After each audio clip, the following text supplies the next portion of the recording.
मोदी जी आए थे, क्या कहा था उन्होंने? भाइयों बहनों, मैं तुम्हारा चौकीदार हूँ। चौकीदार किसका? हमारा चौकीदार।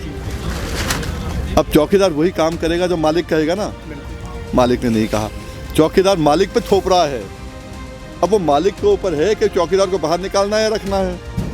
अब जब मालिक नहीं चाहता, चौकीदार जी आप वो काम मत करो जो मालिक नहीं चाहता। इन बिलों में अगर थोड़ा भी फायदा होता तो हम लोग लेते, चूम के लेते, आपका धन्यवाद करते। पर ये बिल तो हमें बर्बाद करने वाले हैं ना। ये बिल तो हमें खत्म करके और उद्योगपतियों को चढ़ाने वाले हैं। जितने लोग बैठे उत्तर प्रदेश में, किसी का 1200 का नहीं बिका, किसी का 1200 का नहीं बिका। तो जब वो बिल हमें घाटा कर रहे हैं, बिल आने के बाद हमें घाटा हो रहा है, तो बिल की हम आरती उतारेंगे क्या? इसलिए किसान बाहर आया है, बोले हम विरोध कर रहा है। आपके गुरुद्वारे गए, बड़ा अच्छा है, सद्बुद्धि मिलेगी वहां से उनको। परमात्मा सद्बुद्धि देगा उनको, शायद हमारा काम हो जाए। हम भी तो उसी परमात्मा के बेटे हैं। मेरे लिए ईश्वर हो, अल्लाह हो, वाहिगुरु हो, परमात्मा तो एक है, ऊपर वाला है, किसने देखा है? हमें गारंटी चाहिए खरीद की, एमएसपी की। एक नया बिल बनाओ जो आदमी, हमने 3 महीने पहले भी, जब 2.5 महीने पहले मिले थे हम राजनाथ सिंह जी को, तोमर जी को, तब भी मैंने कहा था, लिखत में दिया है कि हमने कहा हमें गारंटी चाहिए, जितना 23 वैरायटी हैं सबकी कर दो तो बहुत अच्छा, दूध की भी साथ कर दो और बढ़िया है। पर 23 जो चीज़ें हैं इनके अंदर इससे कम कोई खरीदेगा तो जेल जाएगा।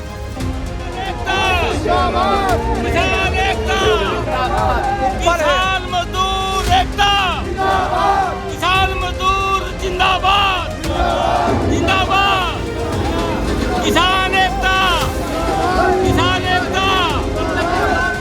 ऐ सियासत अब तेरे जुल्मों की इंतहा होगी, सब्र की तौफीक रख, हम भी तेरा इंतजाम करते हैं। नमस्कार, मेरा नाम आयुष तिवारी है और किसानों के आंदोलन के घटनाक्रम में लगातार चौथे दिन हम आपको अपडेट दे रहे हैं। सिंघू बॉर्डर समेत आज हम गाजीपुर बॉर्डर पर पहुंचे हैं और यहाँ पर राष्ट्रीय किसान मजदूर संगठन के राष्ट्रीय अध्यक्ष सरदार वीएम सिंह साहब हमारे साथ हैं और आज हम उन्हीं से बातें करेंगे कि सरदार साहब के ऊपर एक तो सरकार बहुत सारे आरोप लगा रही है और दूसरी बात, कब तक ये बैठे रहेंगे यहाँ पर अगर सरकार नहीं मानती है इनकी मांगों को।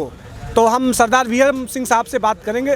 सर नमस्कार, बहुत स्वागत है आपका। नमस्कार। और आरोप कौन से लगा रही है सरकार? सर आरोप तो ये लगा रही सरकार, सबसे पहली बात है कि आपके प्रॉपर्टी के ऊपर, कि आपके ऊपर एक जांच बैठाई जा रही है कि आपकी इतनी ज़्यादा प्रॉपर्टी है, तो आपके ऊपर हम वैसी जांच बैठा रहे हैं कि अगर उस बारे में थोड़ा सा क्लियर कर पाए। सरकार जांच बिठा रही है। हाँ जी। पुश्तैनी प्रॉपर्टी पर बाप दादा की है, 1 इंच हमने कमाई नहीं। सरकार को बोलो कि ये आंदोलनों में वीएम सिंह ने जो प्रॉपर्टी बेच के लगाई है ना, वो पूर्ति करते हैं, जांच बिठा के फ़ायदा कर रहे हैं। और सरकार को तो ये कहाँ से आया ये मामला? प्रधानमंत्री कार्यालय से। हिंदुस्तान में कितने किसान नेता, 14 करोड़ किसान हैं, एक आदमी पे आ रहा है प्रधानमंत्री कार्यालय से। क्यों? उन्हें मालूम है कि यहाँ से जो है सच्चाई के अलावा कुछ नहीं होता, किसानों के घर घर में फ़ायदा होता है। ये किसान के दुश्मन हैं और किसान के लिए कोई काम करे तो उसको बदनाम करने का काम कर रहे हैं। और ये जो है ना, प्रॉपर्टी पुश्तैनी है। और क्या बात करते हैं मोदी जी, अगर उनके यहाँ प्रधानमंत्री कार्यालय से आता है कि 632 करोड़। अरे जब हमने चुनाव लड़ा था हमने लिखा था, कैसे लिखा था? अगर एक घर में रहते हो जो आपको मिलता है 1 लाख का घर अगर था, तो कीमत बढ़ के उसका सर्कल रेट बढ़ के अगर 10 करोड़ हो गया है तो आप क्या कहोगे कि कमाई हो गई है? हमारी कमाई क्या है? 60-70 हज़ार करोड़ रुपया जो सुप्रीम कोर्ट और हाई कोर्ट से हमने जीत कर किसानों के घरों में दिया है, जो 1-1.5 लाख करोड़ से उनको बचाया है, वही तो हमारी पूंजी है, वही हमारी कमाई है। उस पर लगा लो टैक्स, ले लो इनसे टैक्स। सर नहीं लगता जो हम कहीं आंदोलन को खराब करने की पूरी साजिश है? मैंने आपसे कहा ना, ये जिसे कहते हैं कि घबराहट, एक आदमी से घबराहट होकर तो अगर उछालने का बात है तो ये जो है। और मैं तो उनसे कहूँगा, मैं अभी नहीं प्रेस कॉन्फ्रेंस करके कहूँगा, आपसे कहने का फ़ायदा नहीं है कि ठीक है मोदी जी, अगर आपको लगता है सरकार आपकी है, 15 साल पहले सुप्रीम कोर्ट के आदेश के तहत मिली है प्रॉपर्टी है और सुप्रीम कोर्ट से बड़ी जांच होती है तो करा लो ना भाई। अगर सुप्रीम कोर्ट से बड़ी जांच होती है और मेरी जांच करानी है तो भाई, जिनका मुझे मालूम है कि 8000 गुना बढ़ गई है, जिनकी 6000 गुना बढ़ गई है, उनकी भी जांच करा लो ना। मेरी तो पुश्तैनी है, और जांच क्या, सुप्रीम कोर्ट ने जांच करके तो दी है मुझे, उसके ऊपर जांच करा लो। सुप्रीम कोर्ट के ऊपर क्या है? International court of justice. Hindustan में तो कोई है नहीं भाई। तो ये सब बेकार बातें हैं जहाँ ये बदनाम करने की बात करते हैं। जैसे किसी ने बड़ा अच्छा कर लिखा था, बोले पता नहीं कितने लोग बन गए मुझे बदनाम करते करते। तो वही उनका हाल है, क्या दिक्कत है?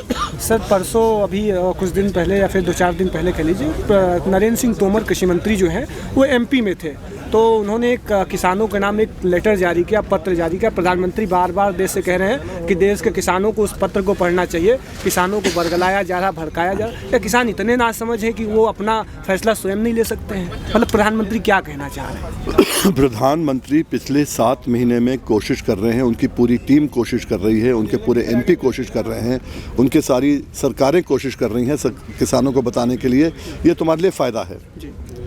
हम आपको छोटा एग्जाम्पल बताएं। ये पहली बात तो दिल्ली नहीं आए, 17 में आए, 18 में आए, 19 में आए, 20 में आ रहे हैं। जब 18 में हम लोग आए थे, लाखों थे लोग, बहुत लोग यहाँ बैठे हैं, प्रधान जी बैठे, सभी लोग सब वहाँ थे उस समय, जहाँ राहुल गांधी भी आ गए, केजरीवाल भी आ गए, शरद पवार जी भी आ गए, शरद यादव जी भी आ गए, साउथ से जितने टीमें हैं सब आ गई। कोई ऐसा बड़ा नेता नहीं था जो उस मंच पे नहीं था। 2 लाख आदमी था कम से कम। उसकी घबराहट से बोलें या हमारी ताकत देख के, हमारी मतलब किसानों, हम जब मैं हमारी बोलता हूँ, मेरी नहीं, वीएम सिंह की नहीं होती, किसानों की बात होती है। किसानों की ताकत देख के मोदी सरकार ने 6,000 रुपया सालाना सम्मान योजना चालू कर दी 1 हफ्ते बाद, एकदम अचानक। और हमें मालूम है, किसानों को मालूम है, जो गन्ना लगाते उन्हें मालूम है, गन्ने के अंदर आज हमारा रेट होना चाहिए 450 रुपये क्विंटल, जो है 1.5 गुना लागत का दाम। क्योंकि सरकार ने क्या, विधानसभा ने कहा है कि 300 रुपये लागत है। जब 300 लागत है तो 1.5 गुना कितना, मोदी का 1.5 गुना कितना हुआ? स्वामीनाथन की बात नहीं कर रहे, कितना हुआ? 450। अब हमें मिलता है 325। इस बात तो रेट तय नहीं किया, अलग बात है, 3 साल से बढ़ाया नहीं, अलग बात है। पर 350 में नहीं, 315 और 450 में 135 का फ़र्क है। हर किसान आज 238 जो लगाता है वैरायटी, 400 से लेके 600 क्विंटल निकलती है एकड़ का। अगर 400 भी निकला तो भाई 55,000 से लेके 60,000, 55 से 60,000 रुपया प्रति एकड़ हमारा नुकसान हो रहा है। अरे 50 भी मान लो, 5 एकड़ का 2.5 लाख का नुकसान मान लो, 2.5 लाख के बदले आप 6,000 दे रहे हो। हमने तब भी मना नहीं किया तुम्हें। हमने कहा जो भागते चोर के लंगोटी से जो देते हैं लो। उसका नतीजा क्या है? उसका जो है बहुत उसका प्रूफ क्या है? मक्का आया, बिल आने के बाद जून में कानून आ गया। ऑर्डिनेंस और कानून एक ही बात है। बिल आने की, पास होने की जरूरत नहीं है। ऑर्डिनेंस आया जून में, जुलाई में मक्का आया, अगस्त में मक्का आया, सितंबर तक चला। कितने का बिका? 700, 800, 900। कितने का रेट है उसका एमएसपी? 1790, अगस्त 1760। अगर ये 1800 या 1900 का बिकता, हम कहते बिल का फ़ायदा हुआ। बिल से नुकसान हुआ ना। पिछली बार 1000-1200 का बिका था, अब 700 का बिका, 800 का बिका। वहीं पर धान ले लो, हमारा जो मुंजी है, जीरी है, धान है, धान 1868 का बिकता है, मोटा वाला। PR 126 हो या फाइन भी ले लो, 121 भी, जो भी है, उसको भी उसमें डाल दो, तब भी आप 20 रुपये फालतू है, जितना भी उसका 50 फालतू है, जो भी फालतू है। पर वो बिका कितने का? जितने लोग बैठे उत्तर प्रदेश में, किसी का 1200 का नहीं बिका, किसी का 1200 का नहीं बिका। तो जब वो बिल हमें घाटा कर रहे हैं, बिल आने के बाद हमें घाटा हो रहा है, तो बिल की हम आरती उतारेंगे क्या? इसलिए किसान बाहर आया है, बोले हम विरोध कर रहा है। सर हकीकत मैं भी बता दूं, अभी जो है बीते दिनों उत्तर प्रदेश के मुख्यमंत्री जो है चिल्ला के कह रहे हैं कि हमने किसानों को समर्थन मूल्य पे गारंटी दे रहे हैं और देने का लगातार प्रयास कर रहे हैं। सर मैंने स्थानीय लखनऊ की मंडियों में जाके निरीक्षण किया, तो वहाँ पर किसानों को दुत्कार के भगा दिया जा रहा है। मंडी में उसका धान जो 1800 का रेट है, 900 रुपये बिक रहा, मोहनलाल में 900 का है। मतलब मैंने खुद अंडर कवर करके ये स्टोरी की, और ऊपर से मुख्यमंत्री, मतलब सरकार कह रही है कि हम गारंटी सुरक्षित कर रहे हैं। मतलब ये न्यूनतम समर्थन मूल्य है, तो किसान तो इससे भी कम पर बेचने को मजबूर है। क्यों ये बिल वापस नहीं लेना चाह रहे? कह रहे 2022 में आमदनी दोगुनी कर देंगे, कैसे हो सकता है? देखिए, क्योंकि अब ये है कि इन्होंने कह दिया 2022 में आमदनी दुगनी करेंगे। हाँ। इनके पास कोई रास्ता है नहीं, हमारा कर्जा दुगना हो गया है, तो इन्होंने फंसा दिया पेच। अब जैसे आपसे मैं कहूँ भाई मिठाई खा ले, कोई आप तो बच्चे हो, कोई बड़ा कहे भाई मुझे डायबिटीज़ है, मैं नहीं खा सकता, नहीं खा ले, बढ़िया मिठाई है, तू ठीक हो जाएगा। बोले भाई मुझे मालूम है मर जाऊंगा, मुझे क्यों खिला रहा है? बोले तुझे खानी पड़ेगी। अब ज़बरदस्ती खिला रहे हैं हमें मिठाई, हमें मालूम है मरने का काम है हमारा, डायबिटीज़ मुझे है, आप मिठाई खिला रहे हो मुझे, हम तो मरेंगे ना। तो हम मरने का काम नहीं करना चाहते भाई। तभी ठंड में आके यहाँ पर आके 400, 500, 600 किलोमीटर से ट्रॉलियों से वो लोग आ रहे हैं जो अपनी ट्रॉली में कभी बैठते नहीं, 10 किलोमीटर नहीं बैठते। वो लोग आ रहे हैं इसलिए कहने के लिए कि भाई हमें बख्शो मोदी जी, आपने नहीं करना मत करो। आप कहते हो ना हमने किसानों का फ़ायदा किया, भाई जो तुमने प्रॉमिस किया हमसे, जो तुमने वायदा किया हमसे, तुमने वो तो किया नहीं। क्या वायदा किया था? C2 प्लस 50% देंगे, स्वामीनाथन वाला आपको रेट देंगे। कब कहा था? 2014 में कहा था, और 2014 में उनके मैनिफेस्टो में भी लिखा था। जो तुमने कहा पूरा नहीं किया, जो तुमने नहीं कहा वो थोप रहे हो हम पे। और तुम आज कह रहे हो कांग्रेस ने कहा था। अरे कांग्रेस को तो बाहर निकाल दिया ना भाई, जिसको बाहर निकाल दिया तुम उसकी अगर तुम्हें पूर्ति करनी है मैनिफेस्टो को, हम उनको जिताते, तुम्हें क्यों जिताते? तुम्हारे मैनिफेस्टो में क्या लिखा था? ये थे नहीं थे, जब नहीं थे क्यों लागू कर दिए? और जो तुमने मैनिफेस्टो में कहा 2014 में वो तुमने पूरा नहीं किया। तो भाई कथनी करने में बड़ा फ़र्क है। मोदी जी को ये है, और आपने योगी बाबा की बात करी है, इनको बात करनी आती है, जुमलों की राजनीति है। और आज कहते हैं वो लोग बड़े प्यार से कहते हैं कि कांग्रेस बेवकूफ़ बना रही है, ऑपरेशन बेवकूफ़ बना रही है। अगर ऑपरेशन में इतनी ताकत होती बेवकूफ़ बनाने की, तुम्हारी पैकेजिंग बहुत बढ़िया, तुम्हारी मार्केटिंग बहुत बढ़िया, तुम तो किसी चीज़ को बेच दो। अगर इनमें इतनी ताकत होती तो वो सरकार में होते मोदी बाबा, आप सरकार में नहीं होते आज। सर ये जो किसान सम्मेलन उत्तर प्रदेश में, मध्य प्रदेश में, कल मोदी जी ने तो मध्य प्रदेश की एक बड़ी रैली को संबोधित किया और कहा किसानों को बरगलाया जा रहा, भड़काया जा रहा है। मतलब क्या है ये सब कुछ? आज इतनी ठंड पड़ रही है, किसान सड़कों पर डटा हुआ है, और देश का निजाम ये कहता है कि भाई किसानों को भड़काया जा रहा है। देखिए ऐसा है कि मोदी जी आए थे, क्या कहा था उन्होंने? भाइयों बहनों, मैं तुम्हारा चौकीदार हूँ। चौकीदार किसका? हमारा चौकीदार। अब चौकीदार वही काम करेगा जो मालिक कहेगा ना। मालिक ने नहीं कहा, चौकीदार मालिक पे थोप रहा है। अब वो मालिक के ऊपर है कि चौकीदार को बाहर निकालना है या रखना है। अब जब मालिक नहीं चाहता, चौकीदार जी आप वो काम मत करो जो मालिक नहीं चाहता। आप एक काम करो ना, तुम हमारे चौकीदार हो, आवारा पशु हमारे खेतों में आ रही है, उसको निकालने का काम करो, तुम चौकीदारी ढंग से करो। तुम ये काम मत करो जो हमें सूट करता है, हमें तबाह करने का काम करो, और जहाँ हम तबाह हो रहे हैं वहाँ अनदेखी कर लो। तो चौकीदार ऐसा नहीं होता।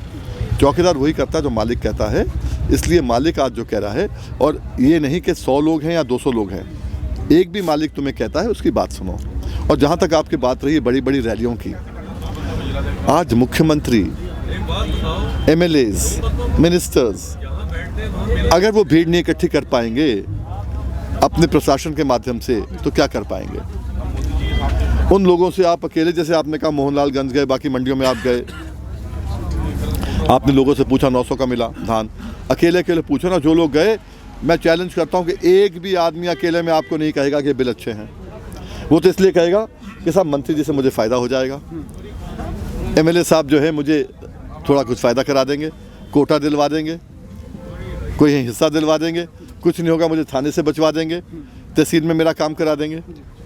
ये सब चीज़ें चलती रहती हैं। और यही मोदी जी, सर सुबह में यही मोदी जी 2011 में उन्होंने कहा था, मनमोहन सिंह सरकार को चिट्ठी लिखी थी जब CM थे, कि भाई MSP को लेजिस्लेट करो, MSP को गारंटी दो। अब ऐसा कैसा कि CM अलग कहेगा, PM अलग बात होके करेगा, ये तो ठीक नहीं है ना। सर सुबह मैं आ रहा था रिपोर्टिंग करने गाजीपुर बॉर्डर, चूँकि मैं लगातार अभी टिकरी बॉर्डर, सिंगू बॉर्डर और उसके पहले चिल्ला बॉर्डर, और आज ये चौथा दिन है हमारा यहाँ पर गाजीपुर बॉर्डर। तो लगातार हमने अलग अलग स्टेटस, जब प्रधानमंत्री को सड़कों पर किसानों से बात करने के लिए आना चाहिए था, तब वो आज रकाबगंज गुरुद्वारे में मत्था टेकने, क्या साबित करना चाह रहे हैं? मैं तो इतना कहूँगा, रकाबगंज गुरुद्वारे गए, बड़ा अच्छा है। हाँ। सद्बुद्धि मिलेगी वहाँ से उनको, परमात्मा सद्बुद्धि देगा उनको, शायद हमारा काम हो जाए। हम भी तो उसी परमात्मा के बेटे हैं। मेरे लिए ईश्वर हो, अल्लाह हो, वाहिगुरु हो, परमात्मा तो एक है, ऊपर वाला है, किसने देखा है? सद्बुद्धि मिलेगी, गिरजाघर में जाए वहाँ से भी मिलेगी, मंदिर जाए वहाँ से भी मिलेगी, गुरुद्वारा गए हैं बहुत अच्छा है। मैं तो कहता हूँ कि ये वहाँ से सद्बुद्धि मिले और आके ठीक कर दे, ख़त्म हुई बात, क्या दिक्कत है? मैंने तो वो कहा था, गुरु नानक साहब के जन्मदिन के ऊपर हम लोगों ने एक थोड़ा कीर्तन कराया था। उस समय हम लोग वहाँ थे, बुराड़ी में थे, तो मैंने तब भी कहा था, मैं कहा गुरु नानक साहब तो जग को तारने आए थे, उनके जन्मदिन के ऊपर अगर मोदी जी को सद्भावना सद्बुद्धि मिल जाती है, शायद हमें भी तारने का काम करते। महापुरुष कोई भी हों, वो तो अच्छी भलाई के काम करते हैं, महापुरुषों के चरणों में गए हैं, तो हो सकता है इनको भी कहीं सद्बुद्धि मिल जाए। सर एक आखिरी सवाल से बात खत्म करेंगे। आंदोलन की समय सीमा क्या रहेगी? वो सरकार बैकफुट पे आने का नाम नहीं रही, 6 दौर की बैठकें हो चुकी, अब तो लग रहा है बिल्कुल खत्म ही कर दिया है कि किसान तो दुश्मन हो गया है देश का, हम बात ही नहीं करेंगे। आपका कब तक समय सीमा रहेगी कि बैठेंगे? आपका चैनल यूपी का है। हमने आज करीब 1 हफ्ता पहले जब ये लॉकअप हो गया, लॉक जैम हो गया, एक रास्ता बताया हमने। वो रास्ता ये है, सांप भी मर जाए लाठी भी ना टूटे। आज जो लोग सिंगू बॉर्डर पे बैठे हैं, टिगरी बॉर्डर पे बैठे हैं, वार्ता में हम इसलिए नहीं है कि एक तो सरकार नहीं चाहती कि वीएम सिंह जैसा आदमी वार्ता में आए, वो ज़्यादा पढ़े लिखे लोग चाहती है, हम पढ़े लिखे हैं नहीं चाहती वो जाने। दूसरा ये है कि बीमारी के कारण, जब कोरोना के कारण हम बाहर हटे, हमने कहा कि जो वहाँ से कहा जाएगा हम उसके साथ रहेंगे और कमी पेशी होगी हम दूर कर लेंगे। पर जब लॉक जैम हो गया, उन्होंने कहा 3 बिल से कम यस नो, उन्होंने कहा नो, उन्होंने कहा यस, तो हमने बीच का रास्ता निकाला, सांप भी मर जाए लाठी भी ना टूटे। हमने क्या रास्ता निकाला कि हमें दिक्कत आती है जैसे धान की, मकई की, हमें गारंटी चाहिए खरीद की, एमएसपी की। एक नया बिल बनाओ जो आदमी, हमने 3 महीने पहले भी, जब 2.5 महीने पहले मिले थे हम राजनाथ सिंह जी को, तोमर जी को, तब भी मैंने कहा था, लिखत में दिया है कि हमने कहा हमें गारंटी चाहिए, जितना 23 वैरायटी हैं सबकी कर दो तो बहुत अच्छा, दूध की भी साथ कर दो और बढ़िया है, पर 23 जो चीज़ें हैं इनके अंदर इससे कम कोई खरीदेगा तो जेल जाएगा, एमएसपी से कम कोई खरीदेगा जेल जाएगा। उससे क्या होगा? अगर आपने ये बिल बना दिया तो एक आपका बिल जो पड़ा हुआ है एपीएमसी और प्राइवेट मंडी, हमें दिक्कत आ रही है, प्राइवेट मंडी में 700 का बिक रहा है मकई और एपीएमसी में उम्मीद करते हैं कि इसमें जो है सब सरकारी रेट मिलेगा, पर एपीएमसी में जब टैक्स लग जाएगा, बाहर नहीं लगेगा, तो व्यापारी यहाँ नहीं आएगा। यही दिक्कत है ना आज। जब वहाँ पर भी हो जाएगा वही रेट, वहाँ पर भी वही रेट, उससे कम कोई खरीदेगा नहीं, तो बिल ही खत्म हो गया। स्वाभाविक बात है, बिल ही खत्म हो गया। इन्फ्रक्चुअस कहते हैं उसको। बिल बेशक ख़त्म नहीं हुआ हो, पर वो उसकी वैल्यू ज़ीरो हो गई। अब वहीं पर आप ले लो, 1 नेशन 1 मार्केट। अब भाई पलिया से हैं, पलिया में रेट नहीं मिल रहा है, तो ये जाएंगे लखनऊ, मोहनलालगंज में, वहाँ तो और भी कम मिल रहा है पलिया से, वो अलग बात है। पर अगर वहाँ पर अगर मिलता है आपको, चलो कलकत्ता पहुँच गई है, वहाँ पर मिल रहा है 1868, पर अगर पलिया में भी 1868 मिल से कम नहीं जाएगा, राइस मिलर को लेना ही पड़ेगा, तो ये क्यों जाएंगे कलकत्ता? बिल ख़त्म हो गया। अब कॉन्ट्रैक्ट की बात कर लो। कॉन्ट्रैक्ट आदमी तब करेगा जब मुझे पैसा नहीं मिल रहा। अगर बाहर ही मुझे पूरा पैसा मिल रहा, मैं कॉन्ट्रैक्ट क्यों करूँगा? कॉन्ट्रैक्ट मैं तब करूँगा, और उसमें गारंटीड प्राइस है, उसमें भी मिनिमम सपोर्ट प्राइस नहीं है। जब एमएसपी आ जाएगा, एमएसपी से कम नहीं होगा, तो फिर आदमी उससे कम तो करेगा नहीं कॉन्ट्रैक्ट, और कॉन्ट्रैक्ट भी नहीं करेगा क्योंकि मुझे तो पैसा मिल रहा, मैं कहीं भी चाह के दे दूँ। मैं क्यों अपने आप को बंधवा बनाऊँगा? मुझे पूरा पैसा मिल रहा है। और फ़र्क कितना है 1100 और 1868 में? हम तो कहते हैं 1168 और 1868 में 700 का फ़र्क पड़ा। कम से कम 20 क्विंटल जीरी हो रही है, धान हो रहा है, कम से कम 20 क्विंटल एवरेज। 14,000 रुपये का एक आदमी को 1 एकड़ में फ़र्क पड़ा, 14,000 का। 2 एकड़ वाले को 28,000 का, और 5 एकड़ वाले को 70,000 का। वो आदमी अपनी लड़ाई क्यों नहीं लड़ेगा भाई? और जहां आपने ये कर दिया, सारे बिल ख़त्म, बिल इंफ्रक्चुअस हो गए और किसान का काम चल गया, तो दोनों में फ़ायदा है ना।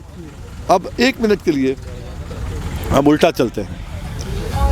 अगर 1 मिनट उन्होंने कहा तीनों बिल ख़त्म,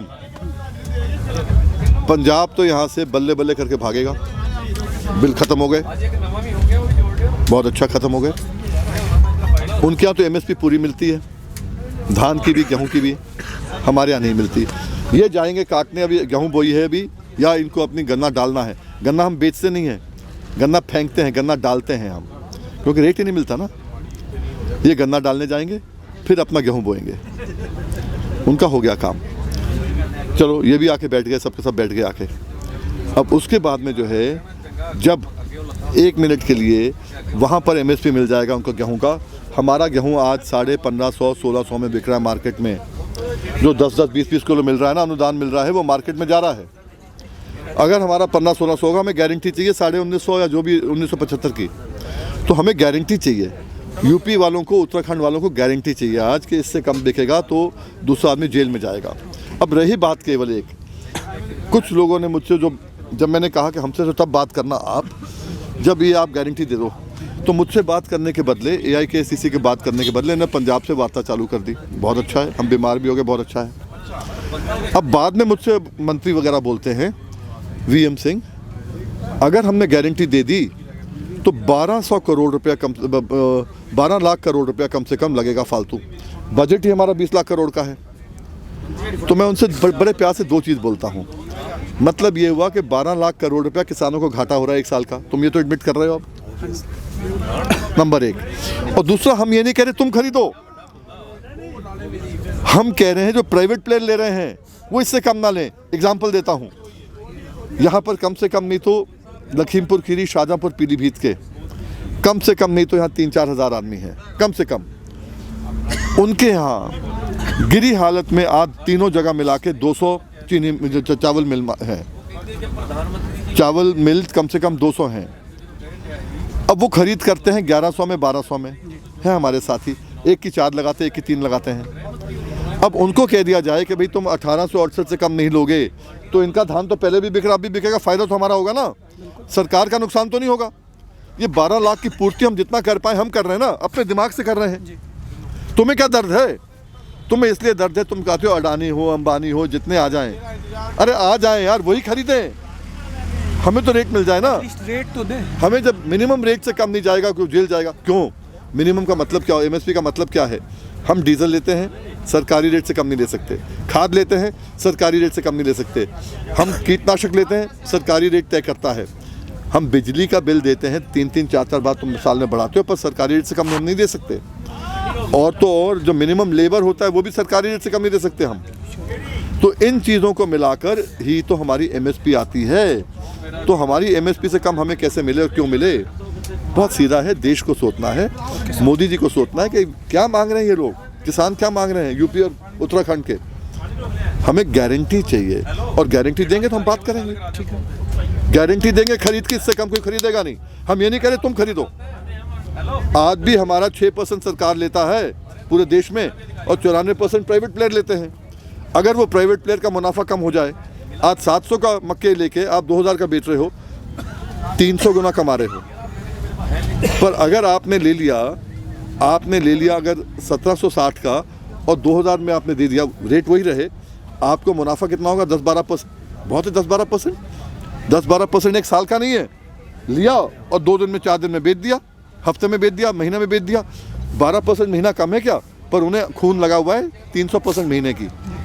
तो इसलिए दिक्कत यहाँ आ रही है। आज किसान खड़ा हो रहा है, अपने हक के लिए खड़ा हो रहा है, बस यही बात है। बस thank you so much sir. आप थे हमारे साथ सरदार BM सिंह साहब, जिन्होंने किसान बिलों के ऊपर स्पष्ट रूप से अपनी राय रखी। जो सरकार जड़ बनी हुई बैठी है और कह रही है कि हम किसानों के बीच नहीं जाएंगे, तो प्रधानमंत्री जी को चाहिए गुरुद्वारों की बजाय अब वो किसानों के बीच आए और बातें करें। चूँकि मैं उत्तर प्रदेश से आता हूं और खासकर विशेष राजधानी लखनऊ से आता हूं, तो उत्तर प्रदेश के मुख्यमंत्री जो बार बार ये कह रहे हैं कि उत्तर प्रदेश का कोई किसान यहाँ पर नहीं है, तो ये साफ सुन ले, यहाँ के किसानों में कम से कम 8-10 हज़ार किसान ऐसा है जो कि आज गाजीपुर बॉर्डर पर डटा हुआ है। किसानों का भी साफ तौर पर ये कहना है कि जब तक ये काले कानून वापस नहीं होते हैं, हम इसी तरह यहाँ पर बैठे रहेंगे। आप लगातार बने रहिए हमारे साथ। गाजीपुर बॉर्डर से लगातार हम हर एक अपडेट आप तक पहुँचा रहे हैं। कैमरे के पीछे शुभम है और मैं आयुष तिवारी हूँ और फिलहाल हम गाजीपुर बाजार पर मौजूद हैं। धन्यवाद।